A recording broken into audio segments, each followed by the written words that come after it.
Storage कर देगा। अब जैसे कि आपको मालूम है, जो भी हम रिकॉर्डिंग करते हैं तो उस रिकॉर्डिंग को हमें देखना भी होता है, तो देखने के लिए हम मॉनिटर का इस्तेमाल करते हैं।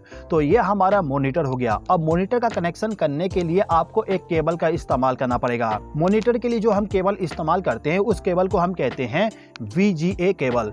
ये हमारा VGA केबल है। अब इस केबल के साथ में आप देख सकते हो दो कनेक्टर लगा हुआ है। एक कनेक्टर हमारा DVR के साथ कनेक्ट होगा, दूसरा कनेक्टर हमारा मॉनिटर के साथ में कनेक्ट होगा। कैसे कनेक्ट होगा समझ लेते हैं। देखिए, ये जो हमारा DVR है इसके पीछे में ये जो VGA वाला पोर्ट दिया गया है, इस पोर्ट के साथ में आपको लाके कनेक्टर को कनेक्ट करना होता है। अब इस कनेक्टर का जो दूसरा सिरा होगा उस सिरे को ले जाके जो हमारा मॉनिटर है उस मॉनिटर के पीछे में आपको इसी टाइप का एक पोर्ट मिल जाएगा, उसी पोर्ट में ले जाके इसको कनेक्ट करना होगा। अब ये जो हमारा मॉनिटर है इस मॉनिटर को भी हम पावर सप्लाई प्रोवाइड कर देते हैं। तो इसके लिए हम क्या करेंगे, इसके पीछे में जो केबल होता है उस केबल को ले जाके AC पावर सप्लाई के साथ इसको कनेक्ट कर देंगे। अब ये जो हमारा मॉनिटर है, मॉनिटर में यदि हमें किसी प्रकार का सिलेक्शन करना है या फिर प्रोग्रामिंग करना है तो उसके लिए हमें माउस का इस्तेमाल करना पड़ता है। तो जो भी आपका माउस होगा, माउस का जो USB केबल होता है उस केबल को ला के आपको इस DVR के पीछे में ये जो USB पोर्ट दिया गया है इस पोर्ट के साथ में उसको लाके कनेक्ट कर देना होता है। मैं आपको कनेक्ट करके नहीं बताता हूं क्योंकि यहाँ पे स्पेस ज़्यादा नहीं बचने वाला। तो आप यहाँ पे केवल ये समझ लीजिए, जो भी आपका माउस है उसको लाके हमें इस USB वाले पोर्ट में कनेक्ट करना होगा। ठीक है।